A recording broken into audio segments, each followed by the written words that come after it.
Editing প্যানেলে বসার পর একজন এডিটর সবার প্রথমে যে সমস্যাটি পড়ে সেটি হচ্ছে ভিজুয়াল আইডিয়া নিয়ে। ভিডিওতে বলা কথাগুলো আমরা কিভাবে অডিয়েন্সের সাথে কানেক্ট করাবো, এখানে কি ইউআই অ্যানিমেশন দিব নাকি 3D ক্যামেরা অ্যানিমেশন দিব নাকি বি রোল ইউজ করব, এই সকল কনফিউশন দূর করতে করতে আমাদের ডেডলাইনের সময় পার হয়ে যায়। তাই আজকের এই ভিডিওতে ভিজুয়াল আইডিয়া সমস্যাটির স্টেপ বাই স্টেপ সলিউশন দিব, কিভাবে আপনি সিম্পল কিছু প্রসেস ফলো করে শুধুমাত্র ভিজুয়াল আইডিয়াই পাবেন না, সেই আইডিয়াগুলো থেকে ফিল্টার আউট করে বেস্ট ভিজুয়াল আইডিয়াটি আপনার নেক্সট প্রজেক্টে অ্যাপ্লাই করবেন। তো ভিজুয়াল আইডিয়া পাওয়ার প্রথম স্টেপ হচ্ছে consuming. One thing you should know, আমাদের আইডিয়া আসে কনজিউম থেকে। আমরা আমাদের চোখ দিয়ে যে জিনিসগুলাই দেখি না কেন সেগুলাই কিন্তু আমাদের ব্রেনের মধ্যে স্টোর হতে থাকে, এবং এর ফলে আমরা যখন পরবর্তীতে সেই জিনিস নিয়ে আবার চিন্তা করি তখন কিন্তু ব্রেন কনজিউম করা জিনিসগুলো থেকেই একটা ইমেজ ক্রিয়েট করে দেয়।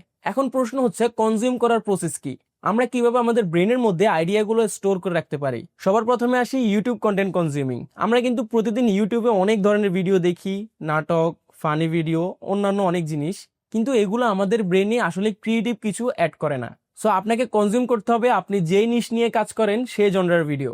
ধরুন আপনি একজন ডকুমেন্টারি ভিডিও এডিটর, কিন্তু আপনি ইউটিউবে দেখেন নাটক, সিনেমা, গান ইত্যাদি জিনিস। এর ফলে কি হচ্ছে, আপনার আসলে ডকুমেন্টারি রিলেটেড কোনো ইনফরমেশনই আপনার ব্রেন নিচ্ছে না, ডকুমেন্টারি রিলেটেড কোনো ভিজুয়ালি আপনার ব্রেনের মধ্যে প্রসেস হচ্ছে না, স্টোর হচ্ছে না। যার ফলে যখন আপনি ডকুমেন্টারি এডিট করতে বসেন তখন কিন্তু আসলে আপনার মাথার মধ্যে ব্ল্যাঙ্ক থাকে এবং আপনি নতুন কোনো আইডিয়া পান না। তাই আপনাকে দেখতে হবে ডকুমেন্টারি রিলেটেড চ্যানেলগুলো, যেমন voice of Dhaka, search of mystery, Johnny Harris, Dhruv Rathee, Nitesh Rajput, আরো অন্যান্য অনেক চ্যানেল আছে। আপনার পছন্দ মতো টপিক অনুযায়ী সেই ভিডিওগুলো দেখতে হবে। এখন দেখেন, আমি ডকুমেন্টারি রিলেটেড অনেকগুলো চ্যানেল সাজেস্ট করার কারণ হচ্ছে এদের এক একজনের এডিটিং স্টাইল এক এক রকম। আপনি যখন ডিফারেন্ট ডকুমেন্টারি স্টাইলের ভিডিও কনজিউম করবেন তখন আপনার ব্রেন এইগুলো কনজিউম করে নতুন একটা প্যাটার্ন তৈরি করবে, নতুন একটা আইডিয়া তৈরি করবে। তাছাড়া আপনি টকিং হেড ভিডিওর জন্য ফাহিম আব্দুল্লাহ, আলী আবদাল, ইমান গাজী এদেরকেও ফলো করতে পারেন। ইউআই স্টাইল অ্যানিমেশনের জন্য অ্যাপলের অ্যাডস কিংবা স্যাস প্রমোশনাল অ্যাডস লিখে সার্চ করতে পারেন।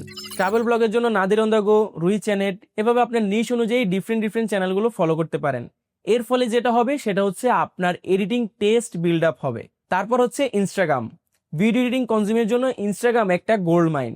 এডিটিং এর সবগুলো ট্রেন্ড আমরা মূলত ইনস্টাগ্রাম থেকেই পেয়ে থাকি। সো ইনস্টাগ্রামে ভিডিও এডিটিং রিলেটেড কন্টেন্ট পেতে আপনাকে তেমন কোনো কষ্ট করতে হবে না। আপনি জাস্ট সার্চ বারে গিয়ে ভিডিও এডিটিং সার্চ করলেই অনেক কন্টেন্ট পাবেন, এবং সেখান থেকে যখন কন্টেন্টগুলো দেখতে থাকবেন ইনস্টাগ্রাম অ্যালগোরিদম আপনাকে অটোমেটিক বাকি কন্টেন্টগুলো সাজেস্ট করে দিবে। তবে আপনি শুধুমাত্র কন্টেন্ট কনজিউম করে গেলেই হবে না, আপনাকে কন্টেন্ট কনজিউমের মধ্যে দিয়ে কিছু প্রসেস ফলো করতে হবে যেগুলো নিয়ে আমরা সামনে আলোচনা করব। তার আগে আমরা কন্টেন্ট কনজিউমের আরেকটা প্ল্যাটফর্ম নিয়ে আলোচনা করি, সেটি হচ্ছে পিন্টারেস্ট। পিন্টারেস্টের অ্যালগোরিদমও অনেকটা ইনস্টাগ্রামের অ্যালগোরিদমের মতোই। সেখানে আপনি হাজারো ক্রিয়েটর এবং এডিটরদের কাজ দেখতে পাবেন, যেখান থেকে আপনি আইডিয়া এবং ইন্সপিরেশন দুইটাই পাবেন। এছাড়াও বিহ্যান্স, ড্রিভল, পোর্টফোলিও এগুলোর মতো ওয়েবসাইটের মধ্যে আপনারা বিভিন্ন এডিটরদের কাজগুলো দেখতে পাবেন। এখন আসেন আমরা আমাদের সেকেন্ড স্টেপে চলে যাই, সেটি হচ্ছে ইন্সপায়ারেশন। কন্টেন্ট কনজিউম করার পর সেটি থেকে ইন্সপায়ারেশন নেওয়া খুব গুরুত্বপূর্ণ। এখন আপনার প্রশ্ন আসতে পারে, ইন্সপায়ারেশন এবং কনজিউম এই দুটোর মধ্যে আসলে পার্থক্য কি? কনজিউমিং আপনার টেস্টকে বিল্ড করে এবং ইন্সপায়ারেশন আপনার সেই টেস্টকে অ্যাক্টিভ করে। অর্থাৎ আপনি ইউটিউব, ইনস্টাগ্রাম, পিন্টারেস্ট এগুলোতে যে জিনিসগুলো কনজিউম করছেন সেগুলো থেকে নতুন কিছু বের করার চিন্তা করা। এখন মোস্ট অফ দ্য এডিটর যে ভুলটা করে সেটি হচ্ছে তারা যখন ভিডিও এডিট করতে বসে তখনই ইন্সপায়ারেশন নিতে যায় এবং পিন্টারেস্ট, ইনস্টাগ্রাম এগুলা স্ক্রল করতে থাকে। কিন্তু এডিটিং করার সময় যদি আপনি ইন্সপায়ারেশন নিতে যান তাহলে কিন্তু প্রজেক্টের প্রেশারের কারণেই আপনি সঠিক এবং বেস্ট ভিজুয়াল আইডিয়াটা খুঁজে পাবেন না। এবং এর জন্য আমাদের থার্ড স্টেপটি হচ্ছে ব্রেক ডাউন দ্য ইন্সপায়ারেশন। ইন্সপায়ারেশনের জন্য নেওয়া ভিডিওটি আপনি যদি বেশ কিছু প্রসেসের মাধ্যমে ফলো করেন তাহলে কিন্তু আপনার এডিটিং প্যানেলে বসার পর আপনাকে ইনস্টাগ্রাম কিংবা পিন্টারেস্টে স্ক্রল করতে হবে না, আপনার ব্রেন থেকে অটোমেটিক ভিজুয়াল আইডিয়া বের হবে। ফার্স্ট অফ অল আপনার কনজিউম করার সময় ইন্টেনশন থাকতে হবে আপনি এখন দেখতে নয় শিখতে বসেছেন। সেকেন্ড স্টেপ হচ্ছে ভিডিওটি না টেনে পুরোটা দেখা এবং দেখা শেষে চিন্তা করা যে এই ভিডিওটি এঙ্গেজিং লাগলো নাকি বোরিং লাগলো। থার্ড স্টেপ খুবই গুরুত্বপূর্ণ এবং সেটি হচ্ছে হোয়াই হার্ন করা।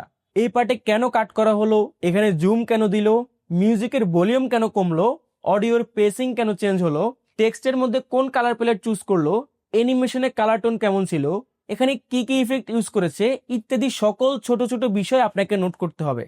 এবং ফোর্থ স্টেপ খুবই ইজি, আপনাকে ভিডিওটা অফ করে চোখ বন্ধ করে 10 মিনিট চিন্তা করতে হবে এবং এই মোমেন্টে এসে আপনার এতক্ষণ ধরে কনজিউম করা জিনিসগুলো সাবকনসিয়াসলি কনজিউম করবে।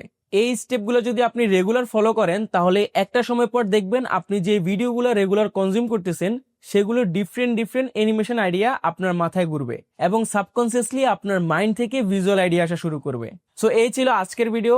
আশা করি এই স্টেপগুলো আপনাদেরকে ভিজুয়াল আইডিয়া পেতে খুব ভালোভাবে হেল্প করবে। আপনাদের সাথে দেখা হবে নেক্সট কোনো ভিডিওতে। ততক্ষণ পর্যন্ত ভালো থাকুন, সুস্থ থাকুন। আল্লাহ হাফেজ।